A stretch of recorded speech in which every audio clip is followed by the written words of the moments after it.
Comprehensive immigration reform and gun control take front and center on the political stage. With preparations for the presidential inauguration underway in Washington, Scott Schaefer reports from the nation's capital, where he's been talking to California lawmakers about their hopes for legislation. There's got to be some way for the 11 million people who are here without their papers to somehow get right with the law. What's next for the debate in Congress as the debt ceiling hovers overhead? Plus, Governor Jerry Brown up close and personal in an exclusive interview with PBS NewsHour's Spencer Michaels. It just really drives me crazy when people say, oh, you haven't done anything. Well, should we cut the colleges more and pump it into the prisons? Our spotlight on politics coming up next.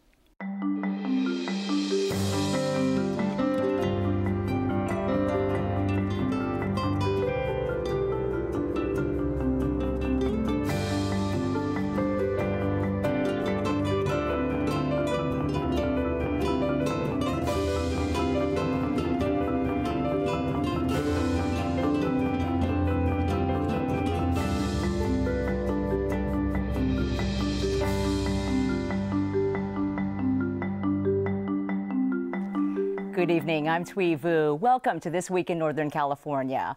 With the presidential inauguration coming up on Monday and major developments this week on gun control and immigration reform, we focus tonight on politics from California to Washington, D.C. We'll hear from Governor Jerry Brown later in the program. And to help analyze it all, we're joined in studio by Carla Marinucci, San Francisco Chronicle senior political reporter, Deborah Saunders, San Francisco Chronicle conservative columnist, and Scott Schaefer, host of the California Report, joining us from Washington, D.C. Scott, let's start with you. You've been talking to our California lawmakers this week on the push for immigration reform. Is there progress on comprehensive reform, and what are you hearing from our congressional officials? Well, Thuy, it seems like the stars are aligning for immigration reform, something significant to happen in this session. No legislation yet, of course, but there is a lot of conversations that are happening. I spoke this week with South Bay Democrat Zoe Lofgren. She's on a subcommittee that will be taking up this issue as part of the Judiciary Committee. And I asked her, you know, what's happening and how likely is it that we're going to get something done on immigration reform? Here's what she had to say. There's got to be some way for the 11 million people who are here without their papers to somehow get right with the law. Right now, I mean, if you commit an offense other than immigration, you can, pay a penalty and move on with your life. Not so with immigration. Right now, for example, we have 2 million migrant farm workers about in the United States. 70 to 80% of them are here without their papers. We have 5,000 permanent residence visas for people without a college diploma. I mean, we've got husbands and wives that are separated for, half a decade. That's not acceptable. So we need to reform the system for the economy and for American families.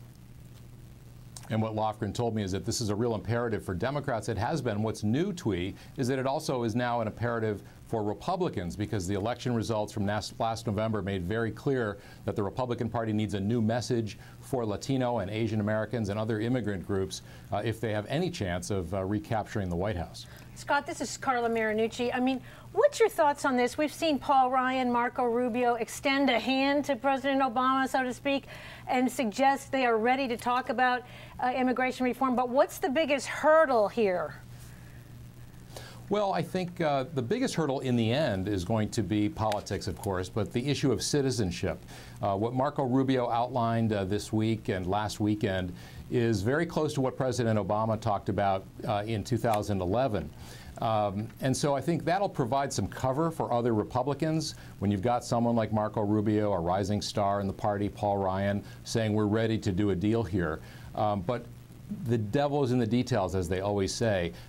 Democrats feel very emboldened on this issue, and they're going to sort of, swing for the fences. They want full legal status, including citizenship for undocumented immigrants, and it's not clear how far Republicans will go to do that. But, Scott, it is clear that they're listening, because Senator Rubio had before only supported very small steps in the immigration reform debate, a series of small bills. He did not want a big sweeping bill, and now he started sort of changing his tune a little bit and saying, you know what, I might support that. But I wanted to drive this home for California as well. Carla, what role do you see California playing in this immigration debate? Well, California is home to the largest number of undocumented immigrants, an estimated 3 million of them. This is a place where the DREAM Act is going to be a huge issue. We've already seen a lot of the organizing that has gone on the immigration issue. A lot of the political pressure for President Obama has come right out of California.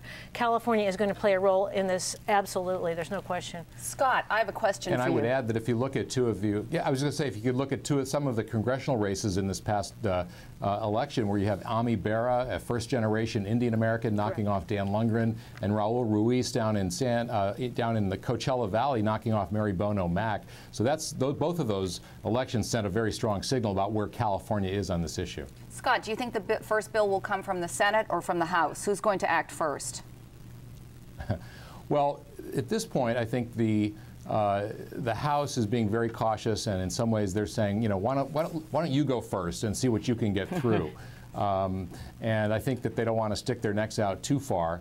But what's been happening in the House in the last week or two with the Sandy relief passing and also the deal to avoid the fiscal cliff, those things had more Democratic votes than Republicans, and there's a lot of sense that if that happens to John Boehner too many times, his speakership could be in trouble. So my guess is it'll come from the Senate, but you've got Zoe Lofgren meeting quietly with a Republican from Florida. They're talking about details that they could bring back to their colleagues. So I think actually this is one of those issues where people in both houses are going to want to take credit for being out front on this issue. So I think you're going to see a spate of bills coming forward. And Scott, this is obviously a hot issue right now. Lots of legislators, as you mentioned, are jumping on the bandwagon. The lawmakers that you talk to in Washington, how hopeful are they that there will be a bipartisan deal reached this time around? This is not a new idea. Immigration reform has been attempted before, and it's failed. I think there is a lot of hope. As I said, the stars kind of are aligning on this. Not only do you have Republicans willing to come to the table and talk seriously about a major reform of immigration law, you've also got traditionally Republican-leaning groups like agriculture. I talked to somebody from the Western Growers Association this week who's really pressuring Republicans on this. You've got religious groups. You've got the Chamber of Commerce and business interests in California and elsewhere who are really going to push the Republicans to come to the table and do something meaningful so that the legal status of these 11 million people in the United States will be clarified, and so they can get jobs, they can go to school, and get more integrated into society. But I think one other point that could be made is the other big change is that the Democrats are doing something. When Barack Obama first ran for president in 2008, he promised his first year he would push a comprehensive immigration reform bill. He just didn't do it. This time, he got 71% of the Latino vote, and a lot of Latinos were saying, wait a minute, you promised you didn't deliver, you better do it this time. So while you're seeing, I think, a lot of Republicans stepping up to the plate, you're also seeing Democrats getting serious. And there's another issue too, Scott. I think you're seeing the public opinion on this issue has really shifted in the last couple of years. A new public opinion strategy poll this week shows 87% of Americans support some kind of path to citizenship. Republicans are hearing that message as well. And so that's an interesting and just point. Coming back to Deborah's as the conservative columnist for the Chronicle, what is at stake for Republicans in this debate? Well, I think Republicans... Well, you know what? Go ahead, Scott. I'm sorry. No, I'm sorry. I can't. I think that just to Deborah's point, Latinos really are tired, they say, of being used as a wedge. I mean, the fact that immigration reform didn't happen was sort of helpful to the Democrats in the 2012 election, but I think now they want something done. They're tired of being used and taken for granted, and the pressure is really going to be on the Democrats as well to get something done. Yeah, I mean, I just think that that's an important point. I think Republicans, I mean, you've got, on the one hand, you've got people who feel that if people break the law, there should be more consequences. And that's, you've seen that in the base. That was sort of the Mitt Romney stand. But there's big business has an interest in having immigration reform. The party has an interest in reaching out to minority voters and to new immigrants. And, I think it's natural for the party. This is a lot of people come here. They come here to work and to be successful, and so Republicans should be reaching out to these folks. They're natural Republican voters. So another big issue this week, of course, for the Republicans and the Democrats, gun control. President Obama introduced a whole slate of bills, very sweeping reform, what he has in mind. Carla, what impact is this debate having on California Democrats? Well, you know, in California, we already have some of the toughest gun laws in the nation, and we have had for more than a decade. But with this proposal, it presents a dilemma to some Democrats in California, particularly in swing districts. Scott mentioned Ami Bera, Jerry McNerney here in the Bay Area, who are in districts where they've had tough elections or re-elections, and they're going to have to face constituents again in the midterms. So this issue is a little bit of a delicate dilemma. They're going to be carefully watching, I think, to see what the proposals are. And for people in the Senate, not just in California, look, Harry Reid in Nevada, who is a NRA supporter, who has had the NRA support. This is going to be a very tough challenge for him to take on, and he's already sort of making noise that at this point, wait a minute, we're going to have to look at all these proposals. Some of them, like the checks, background checks, really have much more sort of universal support. Other things like the assault weapons ban, much tougher to get through. Yeah, I mean, this is Harry Reid's biggest nightmare, having the Senate go first on an assault weapons ban. This is not something he wants to bring up. I don't think he's, you know, my guess is that there are a number of moderate Democrats who come from states that are pro-gun states, and I mean, we know that the last time that Washington passed an assault weapons ban, that hurt Democrats in the ballot the next time.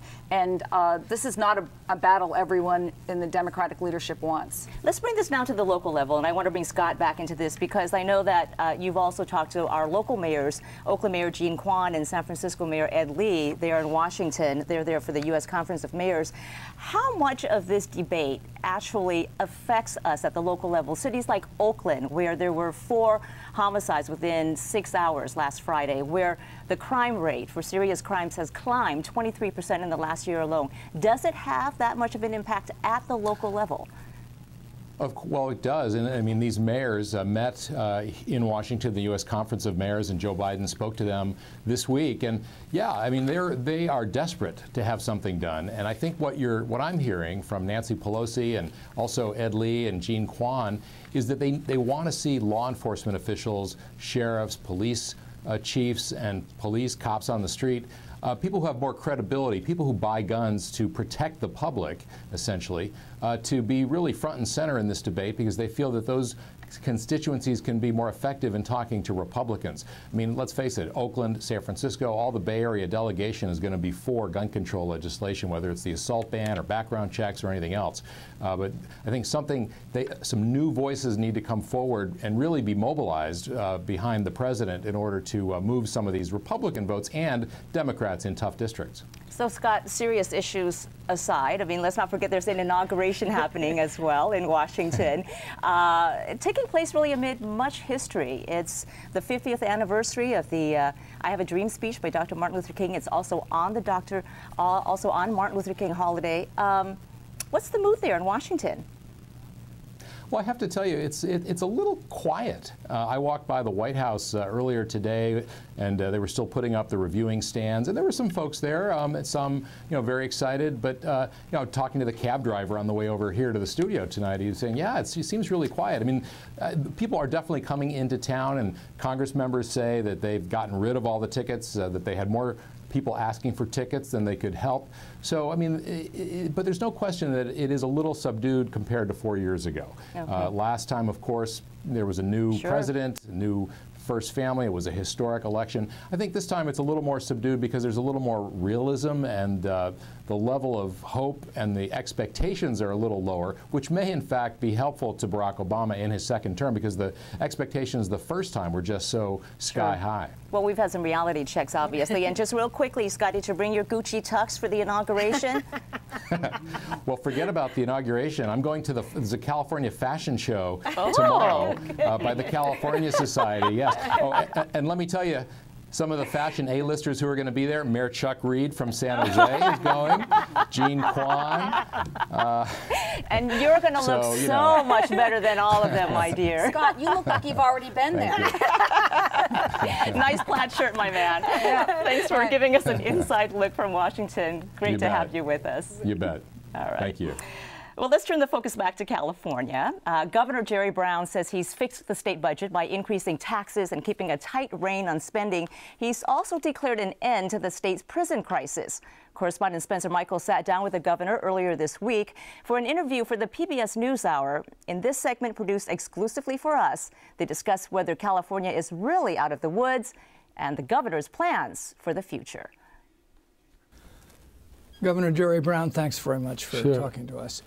Governor, Proposition 30 in California was sold that it would help the schools and almost exclusively help the schools. Are the California schools out of the woods?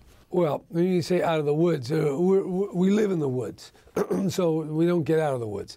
But the money is definitely going into the schools, and it's very helpful. We're paying down the debt. The state took, in borrowing, $2.7 billion from the schools. And over the next 5 years, we're going to pay back our debts to the schools from the state, and they're going to see per kid over about $2,300 per kid for all 6 million kids in California. It's going to help. Oh, it sure is going to help, but we have to do other things. I have a formula to distribute the money if the legislature approves, so that where there are more foster care kids, where there are more kids who are dependent, who are from poor families, or who don't speak English as their first language, that they will, over time, they will get a larger share of the new money. Well, you said you'd give more money to a school district like Richmond and less to a district like Piedmont, which is a wealthy area. We'll give more district to everybody, but as the growth each year, which will be significant, we're talking lots of money to the schools, the growth to the lower income school districts will be greater than the higher income. And by the way, here's the sense. You get born in Richmond or in poor neighborhoods in Oakland, you don't get to go to Europe for Easter or Hawaii.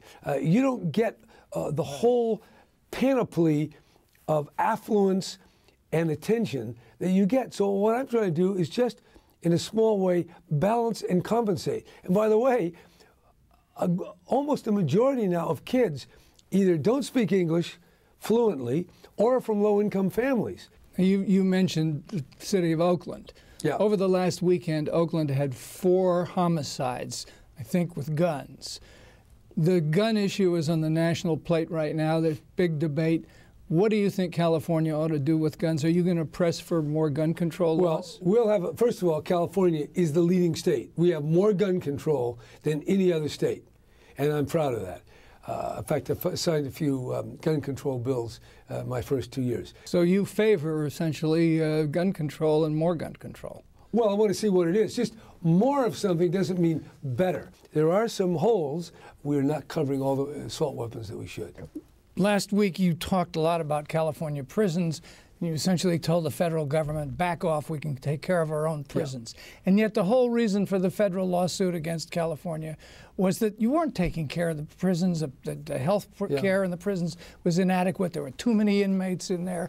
Yeah. Are you saying, go away, federal government, we've cured it? We've spent a lot of money. California now spends over $15,000 per inmate on health care. The average in prisons is about $5,000. We're spending 3 times more. We weren't doing that 10 years ago. So we're throwing massive amounts of money. We're hiring psychiatrists, doctors. We're raising their salaries. We're building magnificent state-of-the-art hospitals. We're doing a hell of a lot. And then people say, oh, nothing's happening. What do you mean nothing's happening? We've gone from about $300 million to over $2 billion every year. This is money. And it just really drives me crazy when people say, oh, you haven't done anything. Well, should we cut the colleges more and pump it into the prisons? We are giving health care that I would venture to say everyone, or at least the vast majority who go into prison, will never get again. They never got it before. They'll never get it again. I know the judges, some of them want to let more prisoners out. We've already reduced the prisons by 43,000. They want to add another 9,000. I don't think that's smart, and I don't think the law requires it. And moreover, I think the management of a prison is quintessentially an executive function. So let me ask you this. You have proposed two very expensive programs, a tunnel under the Delta for water and a high-speed rail that are going to cost billions of dollars. Don't these fall into the category of too much spending? This is fundamental. This is like oxygen. It's water. It's the basis of so much of our economy and our life.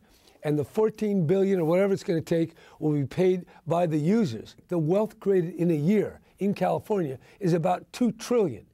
If you take a big project, whether it be water or high-speed rail, that project's going to be around for 50, 75 years. So when you say a project, well, it's $65 billion, that is for the next 50 years. So in reality, it's a fraction of the wealth that is generated. And in fact, they both contribute to and preserve the wealth that we're all going to want to rely on in the years to come.